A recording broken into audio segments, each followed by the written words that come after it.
Jingka pa hobung meeting te hozo se patini ni ko pa e beki nuin tuni zam hobung mi pi kai pom na ana ong the lai zong le mi za ham khat pi patin tu se na patin tu ngai dingin hum kal sum khom thewin ki paum ka san masan patin ka thang wai nei patinin e pui hui win tuni chanlin leisi thu so hi ve nei le lungim na the ai lo lungdon na the panic kicha na the tampi ong ta hizin ta zong le pathin hita bang situation an panic hi sangen pathin ti bel diu pathin ko ma tau diu ji lo pi hi dunia na thain igel lo diu de ka sa nei tu lain ka lung thi ma hung ki lang khat au men chu thu pi se ma sun ga se len ka no men hi chi lockdown ni bol sum in hoin kai ko mo ho zong ana chi na the ta pon hoin na ke kha kam ta hi si chu hong sunga eho hong khel lo ai lo le Christianity eho gam sunga mi tam pi ta san cha tam pi atau tau jing ai lo le pathin ko ma ama personal hin huwa personal devotion nei jing jong tam pi din ka ta sanen hi jing ta jong le hi chi hola achu spiritual laziness thagau ma ipa thasit na hoin kai din hin zona jingka thoding pa phadam ta lo ja chu Sunday ni zong le no ta I mu jing spiritual laziness na hita ba khari khading ham ti kalungen ka gelin aji chu alulu ta pathin thu ngai zong ki thong na tin hi zong le pathin thu ngai ding long gel patalo ai lo le hoin kai na ding ho zong pa ki kha ta hi ja chu nom ta aina ai lo le nom ta hoin kai ding don ta lo ba hita laziness ai lo le thasit na ne den yum kha diu ka ki cha na hi ji chun hita bang ka la hin Satan en jong agom a holy Bible me se ni Satan en jong agom a holy na hi mi hem khat chu boina dan khat pathin thua ki sa lel chana ai lo le Bible thua a ki sa lel chana chu ama spiritual hi ji chun ha san na ki ti hin huwa ni khat ni chun message khat ka ngai ne Dr. Charles Stanley hin huwa stone ha san na ki ti hi mi min ki tu so ke ai la hita bang ha san na stone chun destroyed abol no mi ame hi chi stone chun develop abol mi jong me ti so ka ngai ko nei le hi chi lockdown season ai lo le hi chi lockdown sung hin ke ma daga win ko destroy abol kha hi din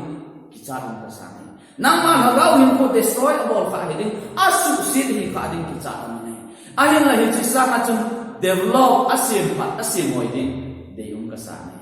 tunin awin kai kom na the te hi zong le pathian thua Bible sim na ai lo le taw na ai lo le pathian thang wa na pan tha la le ka no men pan atha in la le ka no men hi chun tunin hi chi ha sak na itu ho hita bang thil ha sa ai lo le hi chi hita bang pandemic ki cha ta thil tu lai me ka thagau hin ko atha dai kadem ai lo le ka thagau hin ko atha mang kadem ai lo le ka thagau hin ko asim hoi zo dem ka thagau hin ko asu ha zo dem ti nam ma ko akina ke man nam ma thagau hin ko ha na ti ka chun bol thei dang ka ne de ui nam ma na ki ham bol ke ma ka ki ham bol mai is dunia hita bang thu izazin live hita bang ha sat na izazin live tunin message ta chum jet phat ka sei no men Krista to na kilang tu na Krista to encounter na hina nang man Krista na muna nang ma hin ko Krista hung kila hung ki pun do na athain gel do ki lem ko no men ihin ko ki khel la how do your life change nahin ko iti ki khel ha nahin ko iti pathin to ki zok man na ne di athain vele ka no men he chin na ding chun sol sa bung som ni le gu na chang som le ku na se se sin do lem ka no men ma san hi sol sa bung som ni le gu chang som le ku Acts of the Apostle, chapter 26, verse 19. Hizi chun volem pa Agrippa, keima vantil kamu tua chu nung lovin ka umpoi. Hizi chun volem pa Agrippa, keima vantil kamu tua chu nung lovin ka umpoi. Pathini na tu simdo ibon chawanin than pathe utahan. I was not disobedient to the heavenly vision. Hiji sol cha Paul testimony sol cha Paul in ayun ko ki hel dan kusima sena thumwei channa ayun ko ki hel dan thusim thumwei asena a testimony asena athumwei na thuse thuchen keima hin khozom kum som lenga masan Bible college ka laya pathinin e ko na ochen kha in gen pathin na tong dinga Bible college ang su pathin tu ka het ja pathin tu ka het be nom ja ai lo le pathin na chan tong dinga ki pe do akal su nga Bible college kai chu ka hi izin ta jong le kumiza ha ka kom zon ma hichi Bible cha nga sol cha Paul in pathinin sol cha Paul akona Pathinin sol cha Paul commission abolna hichi ochenga ko ne kayong pathin na tong ne athai ki pi do na kanana ne ai hichi bung song ni le ni na bung song ni le li bung song ni le go ho hin sol cha Paul in ai ho ki khel dan thusim ama sa sun bung song ni le ni na hin juda ho lam kai ho masang na se ne hichi a background ni se len phat mu ding hi chun aseda tang tim aban kina chun bung song ni le lina hin Felix governor Felix masanin asene aban kina chun hichi bung song ni le na hin a testimony ahin ko ki khel dan thusim Festus, Governor Pale, Le Agrippa, Masangin, Hichi, I say Kidney. Hichi Agrippa, I could have it. Herod the Great, Paka is Supin, Palaya, Herod the Great, Hichipa, two son, great grandson. Hichipa Chapatu, Herod the Great Chapatu, Herod Antipas Ahim, Hichichun Solta. Hello. Tuilut sa John the Baptist Lord anatan pajo Herod Antipas ahim hichi Antipas chapajo Herod Agrippa 1 ain hichi Herod Agrippa 1 hin seijui hola Zebedee chapa James tu hichi tu chemzamin sa in seijui hojo sila martir changma sa pen James ama kunahi aban kina ama zoa hichi achapa Herod Agrippa the second, hichi pama sangai sol cha Paul dingahin thema chan na thu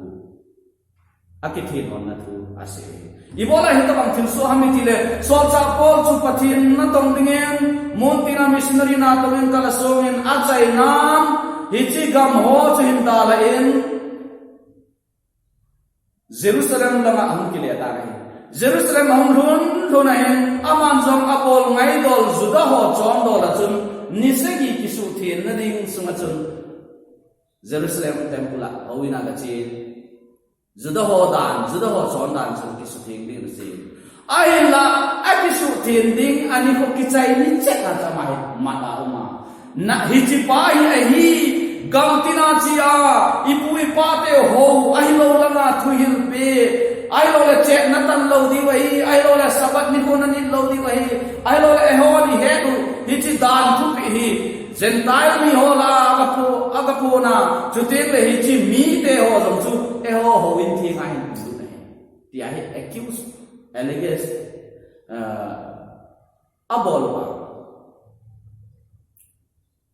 mi bi masana abol em se hichi jo chun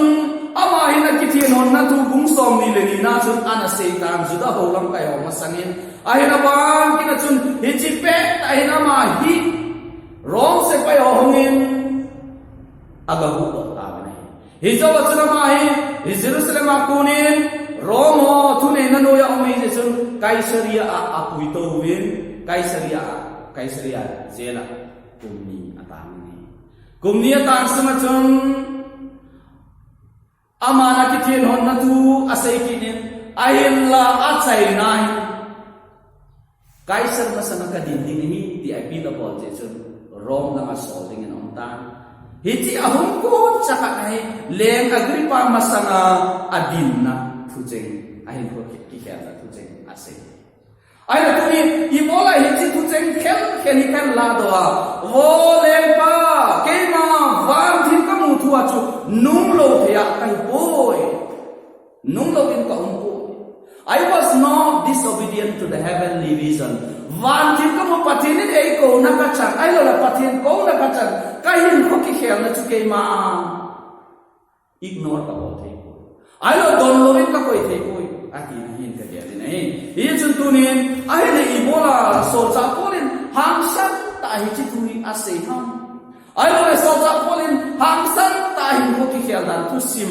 mun thuma ana seita. Tunin ka ngai ko ne ai ko ki khel dan thusim a testimony fully a saving chu ka tipon a chom lama hicha ko na la do thei thil thum ka se nung ja kain se ibola ke ma hichi tuin nung lo thei kai poi ai lo pathin ko na ka chan pathin Krista kamu na chu ibola ken nen pe a ka koi thei ai lo le don no wa ka koi thei ai poi ati dem khát na đi ngay chung, sol cha polin ata sanju, koi hi hejin này. He is very certain about his faith, his belief in God. Ata san amahin ko khel pa chu, sol cha pol kami pathin ngai lu mi hi. Krista to kinam to masanga jong Pharisee hi ahin ko ki khel dan sun chu ga nong vel lew chun. Ama wangi Krista dodal chutilo hobung ho bol en se pasan hi mi phalo chui de do ai apu pa ho atu de ja Pharisee khani je chun apu pa ho pathin mosi dan chu pi na sata strict ta na zui orthodox ta na zui hi chun ama wang chun hi ji pathin chu he hi ji pathin chu he ai la hi ko hong ki kel Kristan Damaska ko koma solsa bun ko na chu nung vet lew sa bun pia hi chi record ma sa ai la solsa bun ko na chu inung ven ai le keima Damaska ko kom alun chun wana ko na wa khat nen ko en keima tu la ka ta o kada hum ngin sol ibola ni sugim ham nei bol em sit ham eti jipat sun ke man pakai koi nahim tin kadam ta ni na bol em se Jisu kai hiji ni huwa jun hiji Jisu asu gante ai la ho bung Jisu Krista se Jisu Krista zui ho sugente bol he so pa bol se pa that pa chu ai hu ji ni sunam khe hiji Krista amuni jun aman hiji wa mi o ke man thadinga ai lo le su gente dinga ka bol jing ho bung hoi ho bung ni zalabin Krista against hiji Krista hi pathin Jehovah ke man ka ho ai lo le ke man ka pu ka pa ho mosi dana ka ho kata san Jehovah pathin chu ai who are you Lord koi ni him paka hai hija saraman Krista na ki accountable bachun ke ei kilam to pi fa ba mi ke sa na thune zo ha zo ti he chi Yesu tunin ka ngai ko me le nai ho thusim ai lo le nai ho ki khel dan thusim chunung vet ki le han ta no ne Krista no mu na chunu mu chet mo ina pathin chu nang ninga ito bangam tulay pathin ho mi tam pi me nei pathin he na tao mi tam pi mo nei ai la pathin ho song se pathin he na tau song sin pathin hi na chin lo tampi mane pathin mu chen ta lo pathin he na tau song tampi mane Krista he chen ta lo hi bang Christian ki tiam tampi mane Krista mu chen lo Krista hi ko ki khel lo mi tampi ho gu member au mane tunin igel ko di ba de chui de Jesus Krista nang mahin kuwa nang mahin kuwa Jesus Krista nagilang kopi ni nang mahin kuwa Jesus Krista munanehi nang mahin kuwa Jesus Krista to encounter na hini kujo atain geldo lang kanon hito bang na geldo zing te ay lawang spiritual sleeping ay lole kagaw na ma imun na ding pa ay lole kagaw na ma thasit na ding pa imulo dim kataksan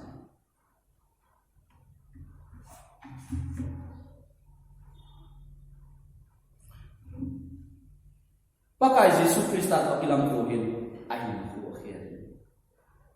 his encounter with Christ absolutely changed his belief masanga mositan strict anazuya Pharisee fanatic Pharisee ni jo orthodox Pharisee ni jo Jutile hitabang Krista douda lele seju ho patin ho mite anabol sepa Krista to hong kito panen ahin ko akhir belo atasan akhir panen Jutile adoctrine patina mudang patin amuna pasu hong kikhir panen hija chutulaya Christology Simon ye diu khachu Christology Bible college Simon bo iga adoctrine gilzet ahead in mi family bang hello mai de ai tulain Christology Simon Christology Jesus Christa thusim simnain approach ni amen khachu Christology from above ani na Christology from below Christology from above it is pathin ahina muchin pathin ahina hulo Christology from below mihem ahina Krista thusim simo ani ni asu adi asu kunsa ding ahi ani ji di mo chi ro ai mihem ahina zong 100% mihem ahi pathin ahina zong 100% pathin ahi la mihem ahina ha focus base na china pathin ahina ignore ka Vano historian no tampi au nai. Mahatma Gandhi yo aloy. Mahatma Gandhi chu Krista thusim New Testament kasimin ki pana le lumon na AP. Le kadam tampi kasim samen New Testament kasimhin gospel kasimin kain ko ki pana le lumon na AP. His non-violent ahimsa movement and pattern chu Krista thuhila ko. Ahilla pathin ahina Christology from above ahina I accept ko ahina ko akihya ko tunin ka ngai ko le vanu ya michim tampin Christology from below I approachable to na china to Christology from above ahina to sumi do nai tunin so sa pol wa him hichi pakai Jesus Christa hi mi he ba hi di chana mu masa ni cho Bible themo sudan su di ve nei le pakai Jesus to so sa pol aku mu so ti bang ni ngata san so contemporary pin kumo hong ti bang ni ngata sa ai ama Christian convert ai le pakai Jesus Christa sezui ai le apostle so sa hi masama zami kunta pi Krista thusim ana het sa anu musa ai ba ana musa thusim mo sin umben ai le mihem ai Nazareth Jesus ai Maryam chapai Joseph chapai tiago ne ai la Jesus Christan Damaska hukoma ana lam tu ni chen e chin ya ba chu pakai ama bang Jehovah kun pakai Mesiah hi dia mo chin nei hi chi mu chet na chu ai khu akher nei tunin ka ngai ko nei Krista mu chin Krista ai na he chin chin nei khu a chance ni akher nei transformable nei ti tunin ngai ko ki dan ka nei Philippi bung ni bung tum na changa ki patsun bele so cha pol nei ko ki khel masam thusi masai nei ke wang chu Pharisee la azong ho good fanatic Pharisee kani chuting le ipam tile ho bung ho bol emsel azong apipu alam kai hai chuban kina kapu kapa ho dana wang chu dan hatte chana zui strictest rule of Moses hi chaho chapate chana zui kai pin dola Benjamin punga kun kai aban kina chu Hebrew kai atina chu ganun kan leo chen hi chi pa la ya Hebrew mi te chen Hebrew pa ana tholu ana man ta lo chu ai ba nga dan pate chana zui hon bo Hebrew pa tho the chu hi chen akiti hon na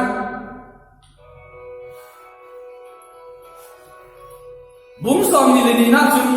mi pi ma sang chu Hebrew pawin akiti hon na chu pa se pa chu mi chu nasatan mi attention na pi be phate ka attention pi lo wala chu se he lo di ti ni chu chu te la ma ma mi juda ho bun ahi ti chu hi cha Hebrew pa wa tho a kun chu ai he the ai la hi ka bang phat chu na kai ho zo si chu Krista zalan ha ka min ke ge le ti so abar ki na chu ho zo si chu I consider it as rubbish na bok ne to men ka gele ai lo e to men ka gele ti sa para sa vele sa ka ngai to ai la hi ji Krista chun ama thu se min e sota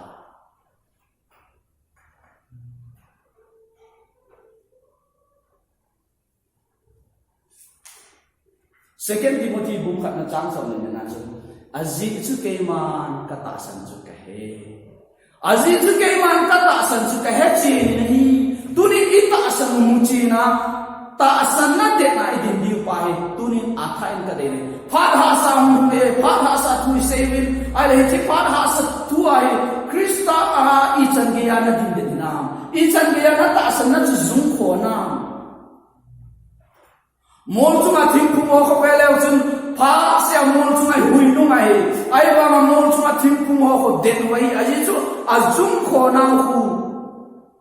sawa azum ko saw chana chu thing chu den ai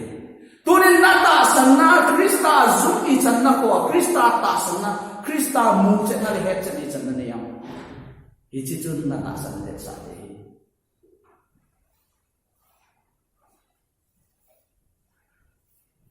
tunin kalum thima eho gama Krista thusim zatam pen ailole Krista kipana thu pha gospel thu zatam pen zajing jing ki nga outside of Christ Krista ahin nanelo tampi mun katasan Krista thusim zajing na ailole kipana thu pha gospel zajinga aiba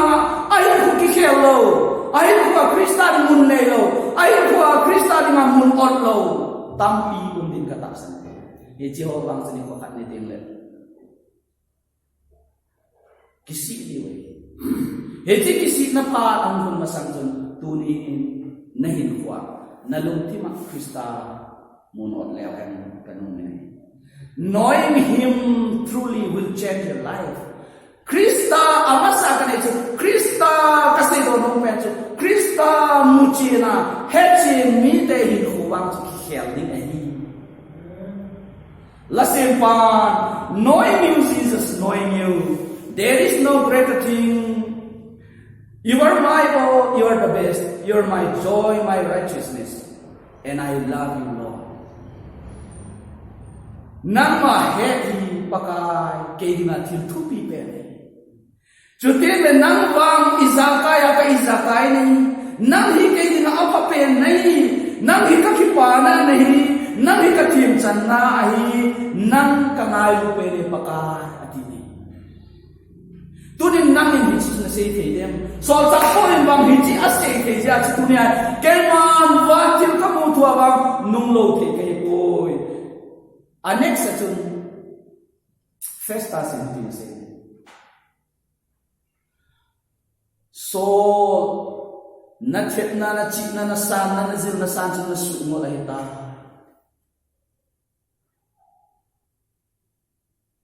vô bol angol anahi na le khatiam samin na sumol ai tai ati ahin polin vô mi chungnung festa angol ka hi poi thudi ta le chi na thu ka sei zo ai bove ama sa na sei nei kema Sicilia mi Tarsas khuapi Jerusalem khopi a Gamaliel khopang gulam khanglin kai chi na la ma tu mi noi si Tarsas kiti chulai pana denga chu metropolitan city ka Rome te khopi min thang khatai hiti khopi a kana hung kang le na Rome citizen hina jong kapi na kan ni hiti chula Philippia zela ta laya zeler home guti ma tha do dinga gon pa chung polin Rome mi ki hiti pa chung sungkul mat pa ki chata nan iti Rome ni ham kapina Rome ke Rome territory apin ke Rome ke kewam sintak ta ka cho pathin ahead masanga ama status alenda na sana apa chumo so tampi ana Krista zalim cho zo si adala tunin nachi nan naten na chun namba na sumulai ayin soja polim seitani First Corinthians book na Trang som sige som ni git naman so tipel tuba amang tha hoding in mol na tuai aso sai hoding in wang pathin tha ki phone ne ti so hi is face ta ki meeting governor rahi ai ama hi amang tha ding Krista ta san lo pathin hi ta san lo hi is Krista thu ase ju mol thu da na angol la kai bu kai khu khel pa hi chi chu ke man ka he che ja hi chi pa testimony hi chi pa thu sim chu se chim lo kai ani na dingin sol ta polen akilam to pi pa akimai to pi pa ai khu khel pa chu amu chin a he chin ni ani na dingin chen hi chi pathin chu thil dang zo se sang amai zo His love for God is greater than anything else. Ngay luôn na chung nung pen ay lo thil dang zo si sagen hiti ati mai tu pi pa ahin ko khel pa chu angai lu pen hiti ding achun nei khu ape dok ta ne Pharisee hi lai lo chu pathin he hi mosi dan ho zo si chu strict an zui mi ai ai wala ma jon Pharisee pe bilo Sanhedrin member jana hi Sanhedrin member hi chu juda te ho tulaya ga be ni chu e ho lama India ki vai ko da ni han na MP hi chu juda te ho council member Sanhedrin member ni chu pathin ho mi hi chu ai la Krista amu che pa chung hiji pathin angai lut na masa sam chung Krista angai lut na chu achung nung zo ta ne tunen ka ngai tu le pathin he hi acham ki poi ngai lut na aum lo ale pathin he chu apa chu poi ta ti nu tu lai pathin he ni sam piu me in zo ka sei bang chu Gandhi ai lo Dr. Ambedkar pathin Krista an he ne Krista thusim dong na sa ta ina nasimu kinahi ay khum dong na sa ta influence na bole nahi ay lo Krista anangai buzo ko Krista anangai buzo ko nahi hijit tunin India in nasa ta Hindu hon asay san mama Swami Vivekananda the sample of Hinduism Christianity adinga Christianity whole nasa universal spread bozo to soul college hiti mga sa Hinduism adinga Swami Vivekananda chu vanoi pumpia Hinduism thezam vanoi pumpia Chicago chana Hinduism present na bol pa hiti pa tu Krista tu sintam ta he zabon na zakana pin ho lang kai la las angai san pen ai wang angai lu ni hichi ka ngai tu nei le ngai lun na ti pathin ngai lun na ka bol zo si ka thu zo si hichi a kai man he so kan thei ka thu hi ti cho hichi a kai man he so kan thei ka thu hi first 2 Timothy chapter 1 verse 12 hichi a kai man he so kan thei ka thu hi hizong le ka za cha ku kai man ka ta san ka he awan mina chun first 2 Corinthians bunga chang som le ni na chun hichi Krista ngai lu na chun ka cham lawin ti pa na tu pa se di so le the love of Christ compels me. The love of Christ compels me. Nay kuwa howin na hununa na taulong na Bible na simno na chu pathin na ngai lu na Krista na ngai lu na ko na ahi lawal ko chun lo ni tulai ni gam sima Bible sin kite na aumin ninga sima zo ni som le ko sima zo ama sa ni som 19 days ago kiti to surprise ni zo to ata latest update to ninga sima zo til thot ai ba mai ti Bible just scheming bol mai ti lo ngai na pang ba isimai Christian counter Hiti chun ka thon zo si Krista ka ngai lu na zala ka bol hi tek le hiti chun ga su kai ko I was not disobedient to the heavenly vision kai ku khel pa van thil ei mu sa thil chu nung lo te pe so cha bol hin Hebrew mi te sema ki chu Deuteronomy bung na Jang liya para sa velaw sa hichi the sema na creed. Juda te di na hichi to creed ju. Howzo sin creed ni Christianity at ay creed ni ju apostolic creed. Kay matasan. Hobung la ko yun. Muslim hon ron yun.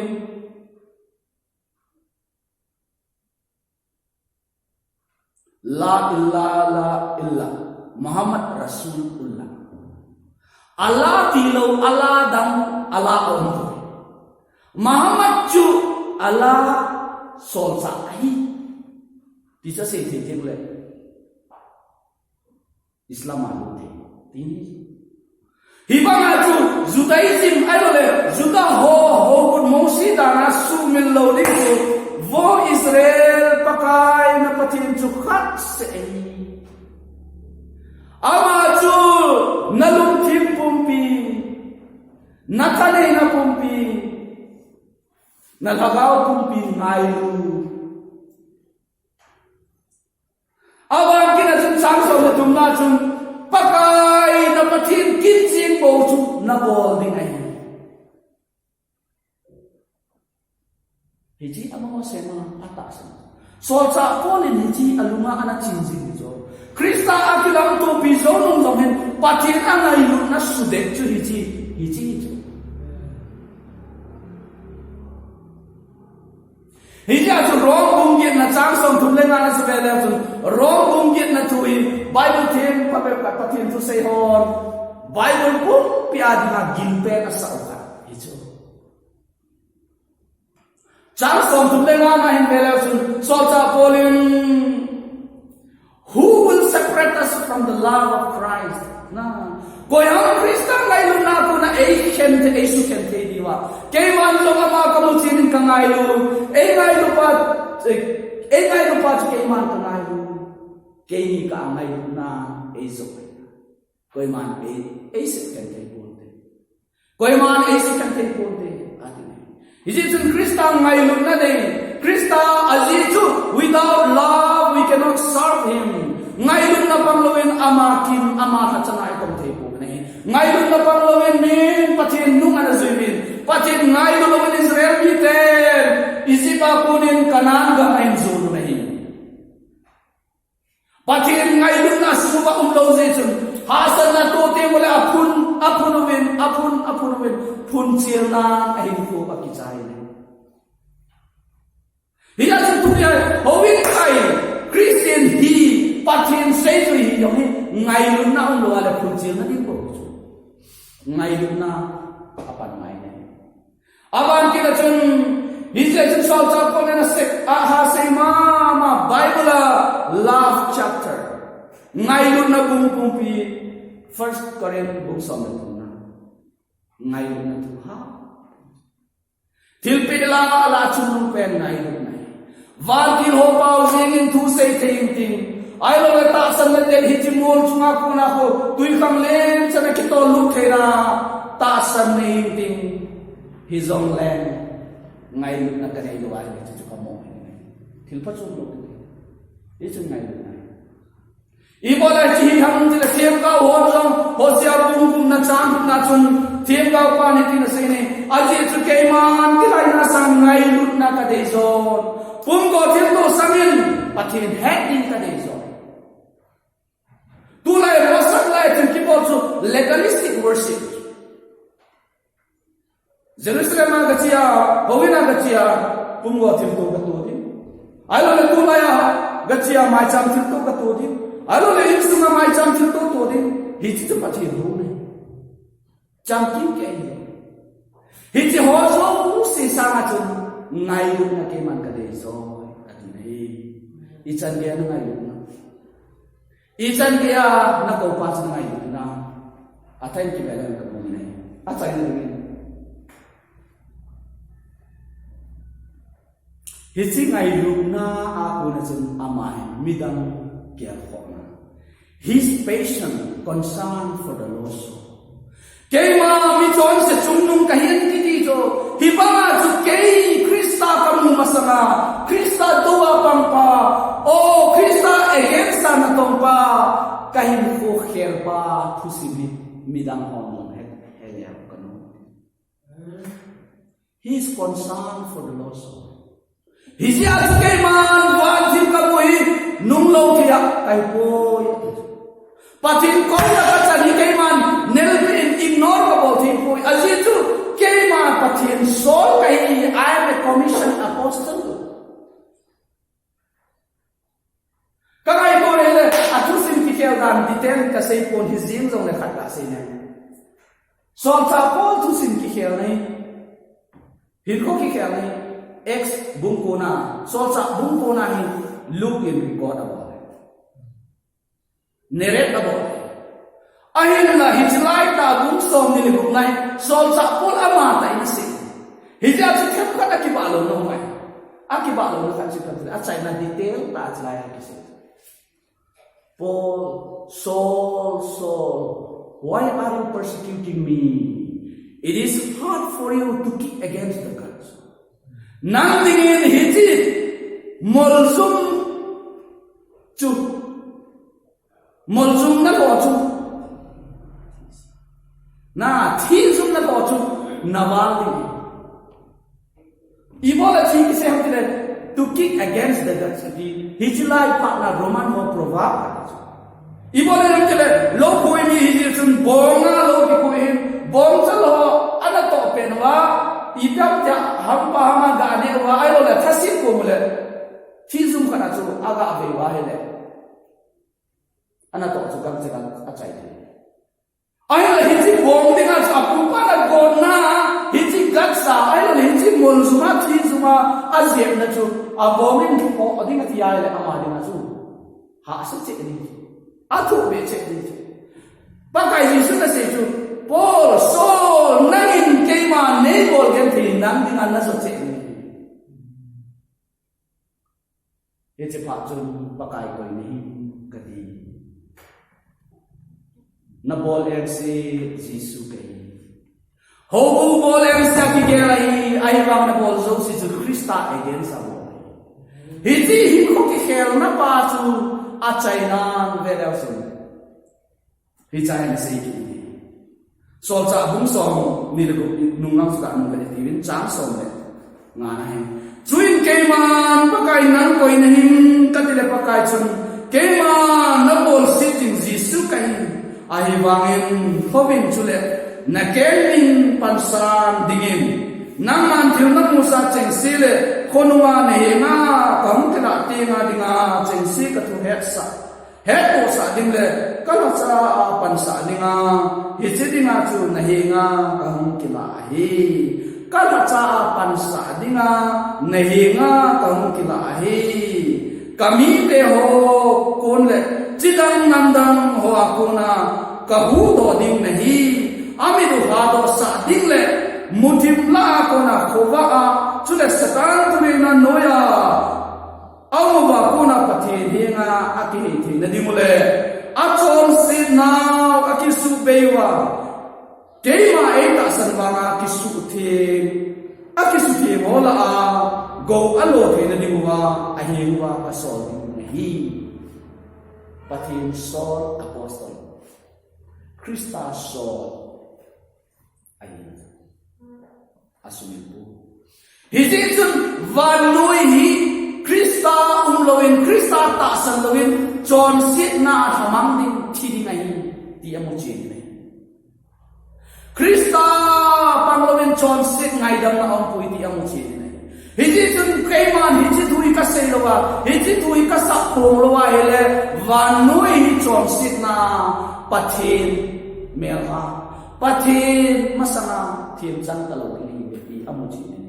he also I am obligated to preach the gospel both to the Greeks and to the barbarians, to the waste and to the foolish. Gentile ni ho hian I lo le missing ho hian mimol ho hi kom hi song le chi tu hi se dina ke mai ki pe do pakai chi tu ka se ke to ni itu se nung pas ni knowing him ama her na chun ngai na in support na knowing him het na ku chun ngai na ne het se to chi tu ngai lu the na angai chi he chi ngai lu na ku chun obeying him obedience to the God but him go na Krista ko na chun ai ku pen ai ko ki chai but him ding na Krista ding na sa de he chu tu ni ka so pe ho pha sa to lo da he chi pathin chu nang pathin so cha pol pathin Krista mu hi ke Krista so cha pol in angai lun na tin dam zo si sangen chung nung zo na ngai lu ama ding kita ta in pan lai he chi bang chu ne hon jong pan lai ku he cha chung thi ni ge ya a khon ni ge ya ama thu pi ni ding ama thu pi a chong obeying him hidingin kipeleo kanun ni pathinan tu se do ibon chau pathin ta hen